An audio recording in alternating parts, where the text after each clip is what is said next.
समस्तजनकल्याणे निरतं करुणामयं नमामि चिन्मयं देवं सद्गुरुं ब्रह्मविद्वरम्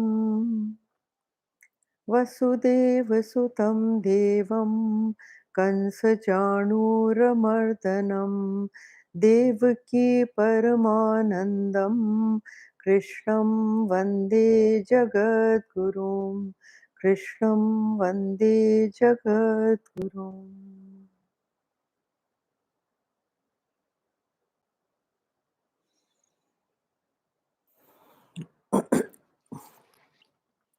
So today we begin with verse 6, and the verse 6 and 7 are generally done together because these two verses define the Kshetra.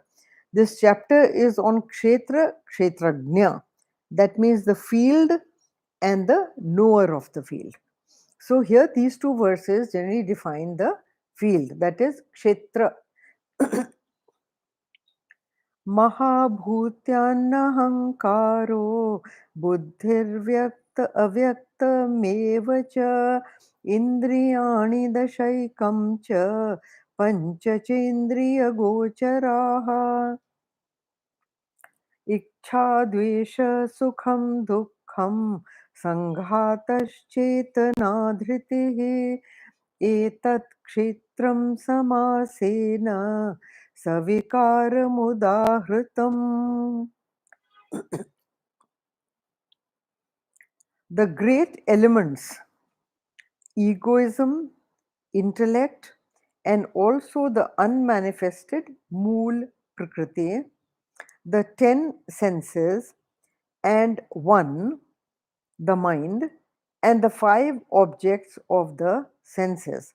Now, just look at this. You know, this is a whole lot.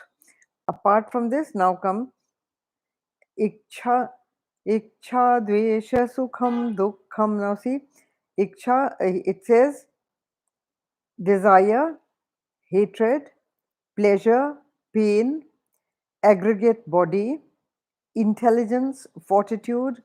This kshetra has been thus briefly described with its modification. ये है ना सविकार, सविकारम उदाहृतम.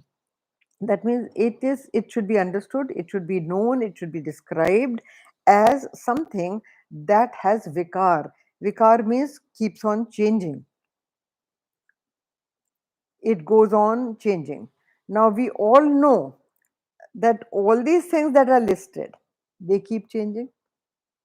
Now notice, please, ध्यान रखना ये जो word है ना savikar, this is very important for kshetra. That kshetra continuously changes, and it changes with reference to so many different things.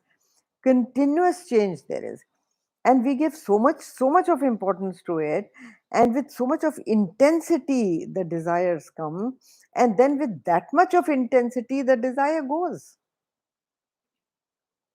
You have experienced it yourself, haven't you? Something that you liked so much, you valued so much, and after a few years, what happens to that thing? You have lost interest in it. Either that thing changes, or you change, or the feeling that you had for that thing, that changes. So, and that is the contact with the whole world. Now, let's come to this. Okay, what all does this comprise? Okay. Now, here you see, क्षेत्र में क्या आता है? Mahabhuta. First it says Mahabhuta. Mahabhuta are the 5 elements, you know that, right? That is space, air, fire, water, earth. Now, the space, air, fire, water, earth, and space, air, fire, water, and earth. Now, these are the 5 elements. Acha, these are the rudimentary elements. That means the basic elements from which the combination of these elements creates the whole universe. We know that everything, जिसको के हमारे यहाँ कहते हैं पंचीकरण, Panchikaran means that from these 5 elements, different compositions of these 5 elements are the source from which everything is created. So these are the basic, and the rudimentary elements are called tanmatras. The effects are called differently. Now Mahabhuta Ahankaro, तो ये तो महाभूत हो गया. Now महाभूत में क्या होता है, ये जो है ना, ये जो इंद्रिय गोचर, गोचर are the objects of elements. देखो ये है, first is the subtle, then is the gross. Objects are gross, elements are subtle. ध्यान से, हाँ? Elements are subtle, but their different combinations in different proportions create objects. Those objects are also elements, but in a grosser form. Got it? Subtler form, the basic elements, and then the grosser forms, the objects around you in the world, they are the grosser forms.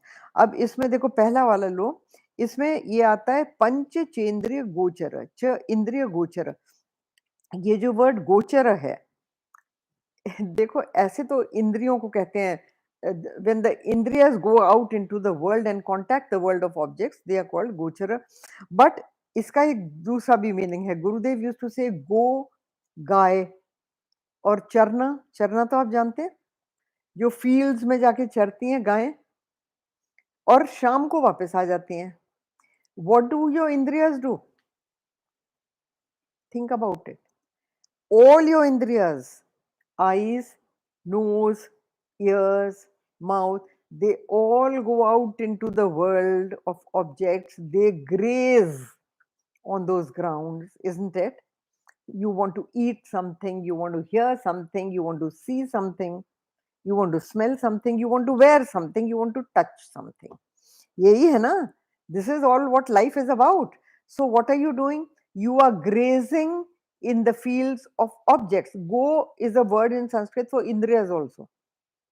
So indriyas and cows. So just like cows go out into grazing fields and come back in the evening and then rest for the night, similarly your indriyas during the day go out into the world of objects.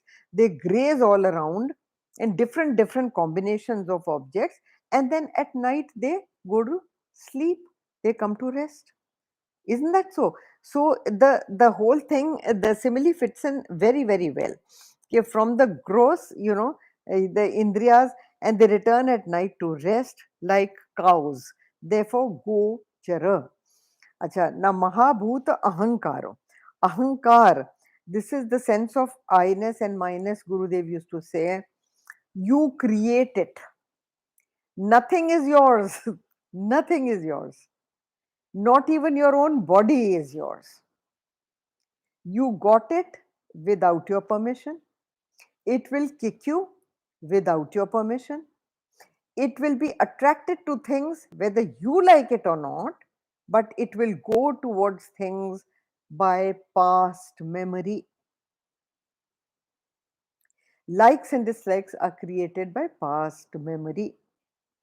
And that those past memories, like a vasana punj, आपका जो रहता है, that compulsively draws you towards certain things and compulsively pulls you back from certain things. So it is a question of being attracted to or being repulsed by the objects of the world according to your likes and dislikes.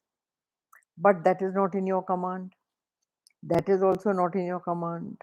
You compulsively go towards them. So ahankar is usually termed as a snake, which keeps biting you. Analyze any action when you are unhappy. Analyze any action and analyze it well, dissect it well. When you dissect it well, you will notice that at the base or at the root of that bad feeling that you have is your ego. Your ego has been hurt by someone or the other. Your ego has been hurt by something somebody said or did, or some situation that has happened, or anything that has happened. So it is, in many cultures, ego is depicted as a snake. Hmm. So this is, the ego is the one that is the PFT. PFT, Gurudev used to say, perceiver, feeler, thinker. Okay? So with all its modifications, it is this. So Gurudev used to say the intensity of your sorrow is directly proportional to the intensity of your desire. When your desire has a hurdle in between, the stronger the desire, the stronger the disappointment. The more intense the expectation, the more intense the sorrow that comes when you are disappointed. Okay, so here it is just uh, equal opposite reaction.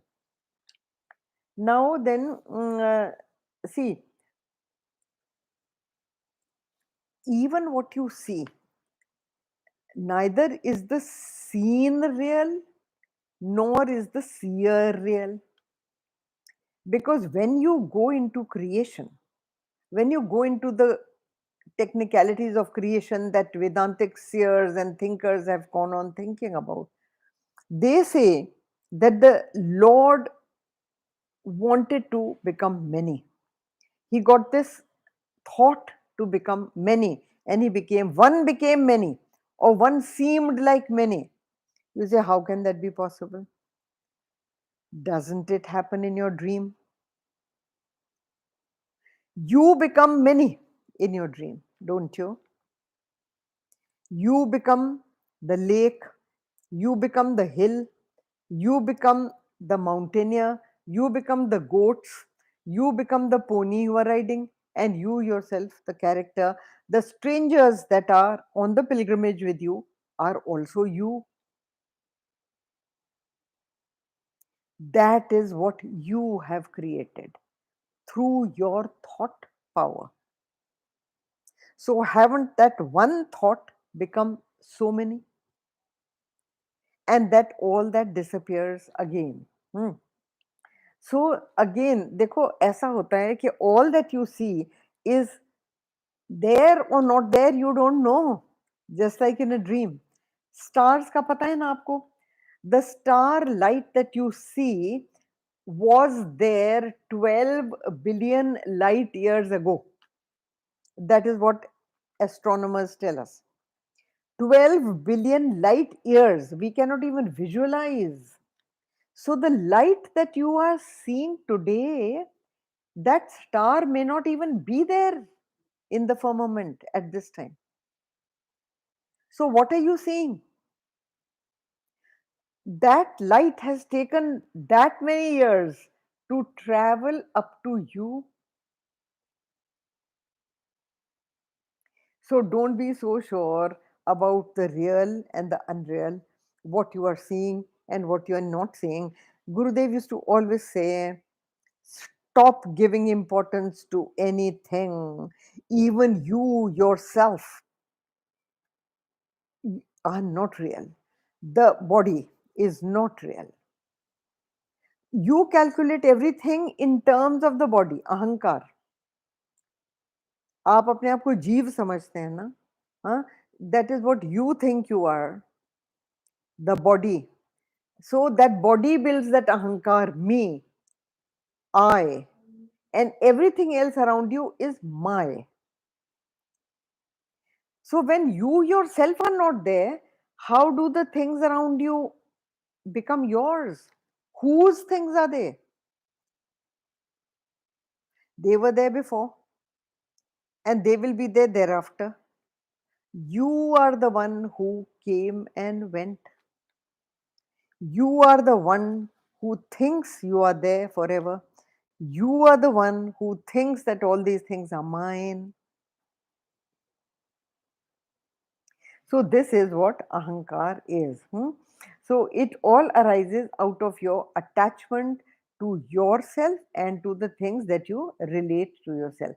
So, what are you judging, and with reference to what are you judging? When you are judging things around you, or people around you, or situations around you, whom are you judging? What are you judging? And for how long are you there to judge? Similarly, how long is that situation there for you to judge? And how long are those people there whom you are judging? Even if they are there or not there, don't they change? People change. You change. Your mind changes. So, what is ahankar about?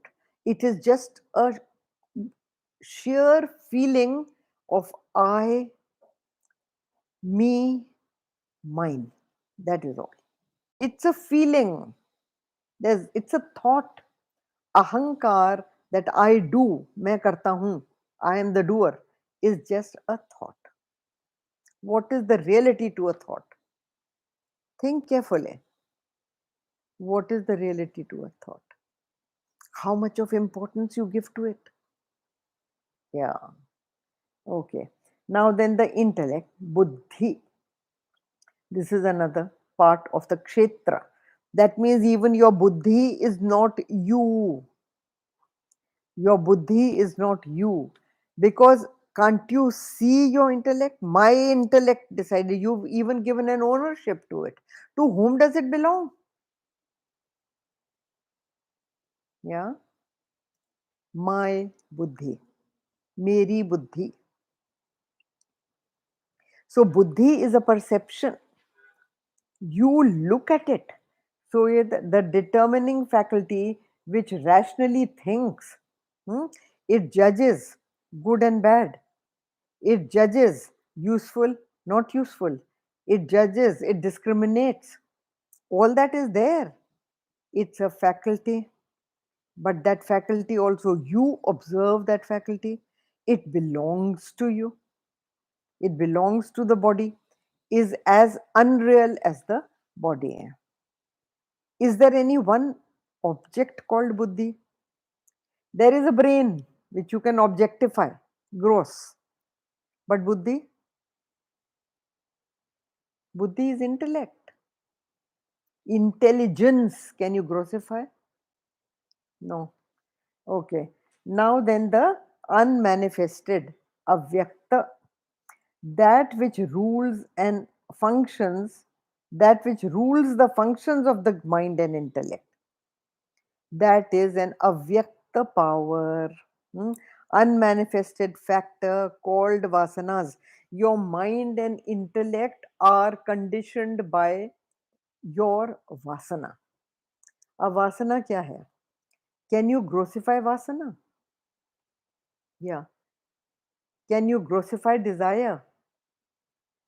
It's just a feeling. It's just a thought in your mind. An intense desire is an intense thought in your mind. Where does it originate from? Yes, where does it originate from? What is the direction? What is the form it takes? Hmm? These are all what? They are all conditioned by past impressions in your mind. Otherwise, everybody's desire should be the same. It is never the same. Never, never. Somebody wants a hot cup of coffee, somebody wants a cold cup of coffee. Somebody doesn't want coffee at all. They say, I want my cup of tea. That is his desire. Somebody wants a cold drink. Isn't that so? Haven't you seen that at parties? Hmm. Everyone is asked, what will you have? What will you have? What will you have? And everybody speaks something different. So, what is that something different? Your vasana. Your vasana prompted like and dislike. That is the avyakta. It becomes vyakta when you express it, but otherwise it stays in an unmanifest form. Okay. Now then, see, these are aptitudes. as I told you, they are all dictated by past impressions in your mind, and then those impressions become thing. See, Gurudev used to give these examples. He used to say, a drunkard will go to the bar, a, an actor or musician will go to the stage, a businessman will go to the market. Why don't they all go to the same place? Think about it. One person is pulled in one direction, the other is pulled in another direction. You see it even in your family. No two people are alike in the family, isn't it? Good or bad, whatever it is, but that is how it is. No two people are alike in the family. They all think differently. And they all have different likes and dislikes. Two children of the same parents in the same house have different food habits, different likes and dislikes, and they go into different professions because they are pulled to different ways of living. Isn't that so? So, how? Why? Past impressions in the mind, and this is what you call the unmanifest. This all springs from. Acha, the entire creation is a product of total vasanas.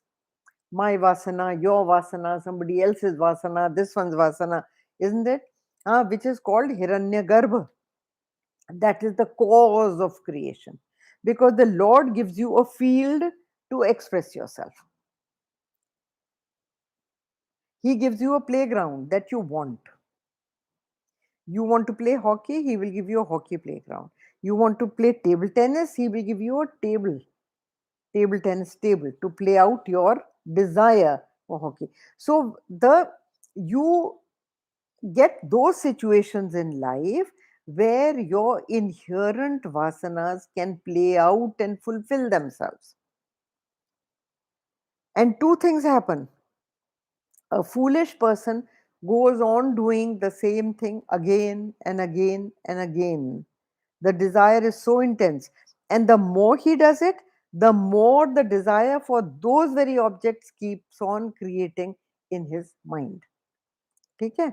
अच्छा, और जो intelligent है, he gets an attitude, he feels satiated, he feels been there, done that, enough. I don't want to do it again, ever again. I don't want to do it, because what did I get from it? Nothing. This is discrimination. So a wise person discriminates from that. कि मैंने ये कर लिया, इसमें कुछ नहीं मिला. What is the bottom line I got? Nothing. It is just futile effort, waste of time and energy, and waste of money. And I have fulfilled myself. I never want to do it again. I want to do something else. So that kind. देखो, Gurudev writes over here that vasanas in Sanskrit are called mool prakriti. Mool prakriti means the root cause. The root cause for things to happen, or for things to be created, or for things to occur. So that is what is mool prakriti. So the supreme power of the Lord functioning through your vasana, through the vasanas, and through the gross equipments of the body, mind, intellect, your senses and sense organs of perception and action. That is what the creation is, an individual ego and life is all about. Okay. Now then, you see from the unmanifested, you see the manifested form of the world when it is expressed through your body, mind, and intellect. Expressed through your BMI, for you expressed through your PFT, that is perceiver, feeler, thinker, into the world of OET, that is the objects, emotions, thoughts. That is the creation of the world, which is the Kshetra. Mind you, all these things are Kshetra. They are not the knower. These are all objectified. These are all perceived by you. So whether the gross world or the world of your perception is all that. And see, one ekam. Ekam is the mind.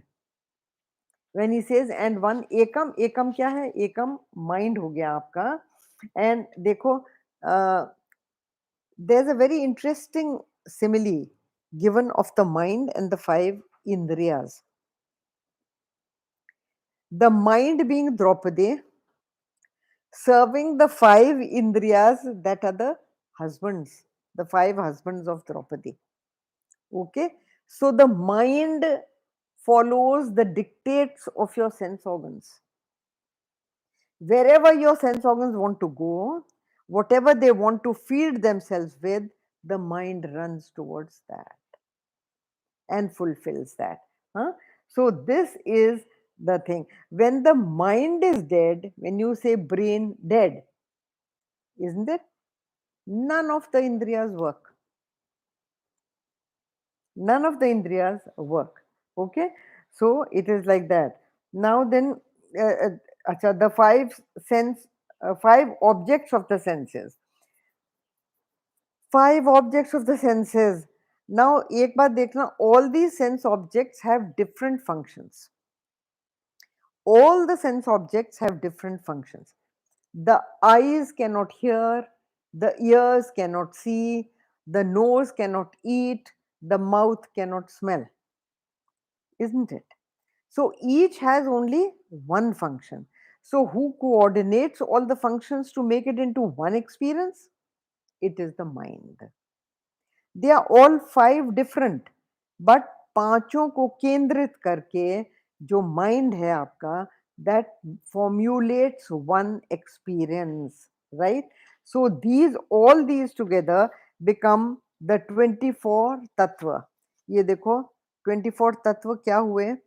अभी आप यहाँ से गिनना शुरू करो. पहला verse देखो, the great elements, ये हैं 5, plus ego 1, plus intellect another 1, plus moola prakriti 1, plus 10 sense organs 10, and plus 1 the mind. He doesn't name the mind, but when he says plus 1, it is the mind. And the 5 objects of the senses. The 5 objects of the senses plus 5. What the senses experience, the objects in the world. So these together form 24 तत्व. इनका number है 24. और जो next verse है, it deals with perceptions. These perceptions are 7 in number. So 24 plus 7 is 31. ये देखो क्या क्या है? इच्छा, द्वेष, सुख, दुख, संघात. Sanghat is the body, the entire body, the group of everything together made into a body. Sanghat, Chetana. Chetana is what?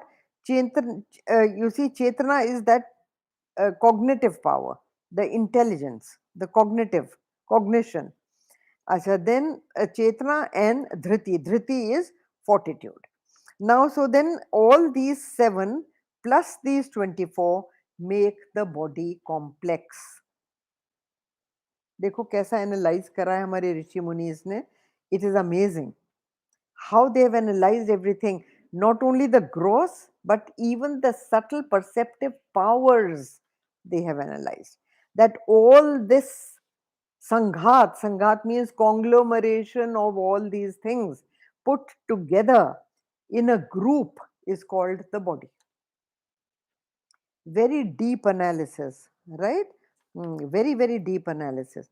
Now then, देखो द मॉडिफिकेशंस, इनके सबके मॉडिफिकेशंस भी होते हैं, हाँ, and all those modifications they are the क्षेत्र come into the body. देखो क्या क्या है.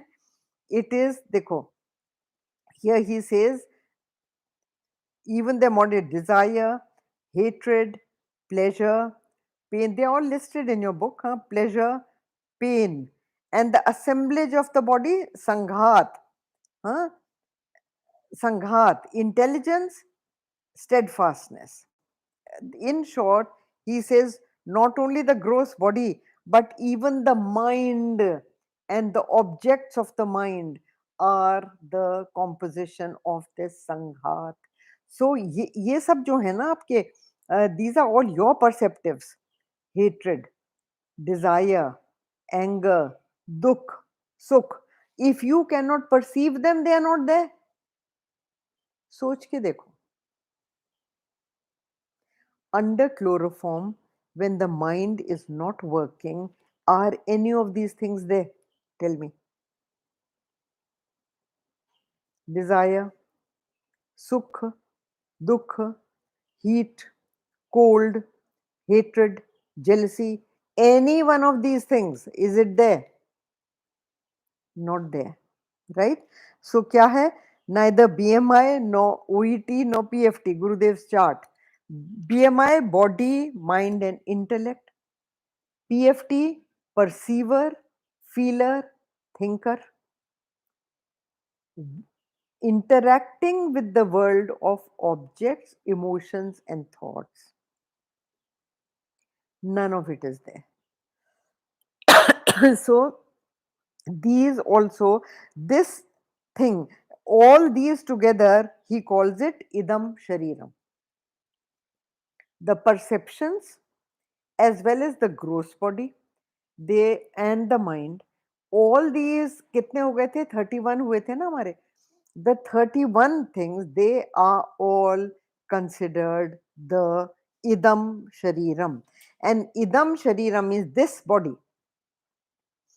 This body is the kshetra. Carefully, कितने बढ़िया तरीके से he has divined the kshetra. तो this body, now then, देखो,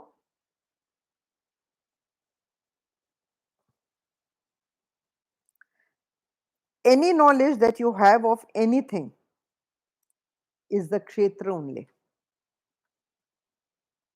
All your sciences, all your humanities, any skill that you learn, any object that you interact with, any instrument you use, no matter what you do, it is all kshetra, object of your perception. It is nothing else but kshetra. It is the entire world of matter, and the entire world of matter lists all these qualities. Even all these qualities that are listed are just basically perceptions. Now from here onwards, there will be principles, ethical principles described, which are compulsorily a prerequisite for your spiritual advancement. Without those things, you need not even try, because you will be wasting your time. The Geeta is not a part-time hobby. It is not something that you read for a little while, did for a little while, and after that you forgot about it. And then, so from here onwards, maybe for the next 5 verses or so, it is only nothing else but it is giving you attitudes to develop, principles to develop, and ethical codes to follow, which will help you to rise spiritually and gather that strength in your mind to lift yourself by yourself, as the Lord has said. So, this much for today. Next time we will do the verse 8.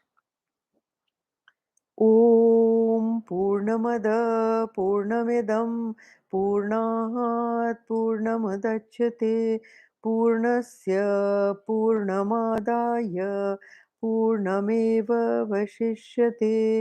ॐ शान्ति शान्ति शान्तिः. हरि ओम्. श्री गुरुभ्यो नमः. हरि ओम्.